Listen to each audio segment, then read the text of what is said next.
मैंने आपको बताया था कि ये 600 मीटर लंबी रोड है, जिसका 350 मीटर लंबा हिस्सा अभी रिसेंटली खोल दिया गया है, जिसका सिंपल सा मतलब ये है कि हम हर तरह से तैयार हैं और अब इधर यहूदियों को अपनी इबादत करने की खुली इजाजत है। यहूदी हैकल सुलेमानी की बाकियात के लिए कई दहाइयों से मस्जिद अक्सा और डोम ऑफ द रॉक के नीचे और इर्द गिर्द खुदाइयां कर रहे हैं, लेकिन इस बात का कोई हिस्टोरिकल एविडेंस मौजूद ही नहीं है कि इनका हैकल सुलेमानी एग्जैक्ट इसी लोकेशन पर ही मौजूद है। अक्सर आर्कियोलॉजिस्ट का मानना है कि इसराइली खुदाइयों के जरिए सिर्फ मस्जिद अक्सा और डोम ऑफ द रॉक की बुनियादों को कमजोर कर रहा है, ताकि वो खुद ही गिर जाए और मुसलमानों का ताल्लुक इस जमीन से खत्म हो जाए। क्योंकि पिछले कई सालों से आपने देखा होगा कि कुछ यहूदी तंजीमों की जानिब से थर्ड टेम्पल हैकल सुलेमानी दोबारा तमीर करने के लिए कोशिशें तेज कर दी गई हैं, जबकि ऑर्थोडॉक्स यहूदी मानते हैं कि हमारा मसीहा आएगा और खुद ही थर्ड टेम्पल तामीर करेगा, और दिन में ये 3 दफा दुआ करते हैं कि मुकद्दस हैकल जल्द से जल्द और हमारे दिनों में दोबारा तमीर हो। मतलब हम नहीं इसे तमीर करेंगे, हमारा मसीहा आएगा और खुद करेगा।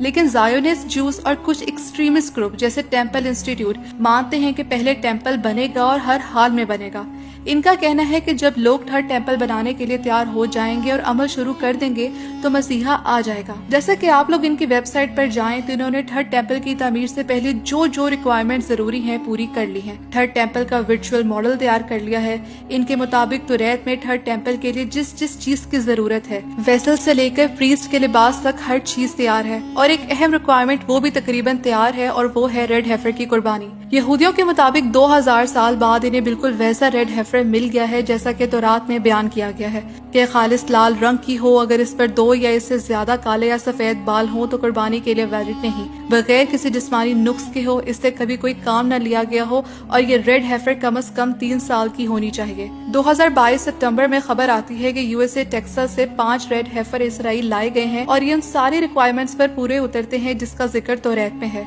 और अभी इन्हें सिक्योर फैसिलिटी में रखा गया है जहां इनकी देखभाल की जा रही है। अब इस रेड हेफर का करना क्या है? यहूदी मानते हैं कि थर्ड टेम्पल की कंस्ट्रक्शन और इबादत की बहाली के लिए बहुत अहम है कि इस रेड हेफर की माउंट ऑलिव पर कुर्बानी की जाएगी, फिर इसको जलाया जाएगा, फिर इसकी राख को जमा करके पानी में मिलाया जाएगा, और फिर इस पानी को प्रीस्ट और उन सब नापाक लोगों पर छिड़का जाएगा जो थर्ड टेम्पल के अंदर जाएंगे। यहाँ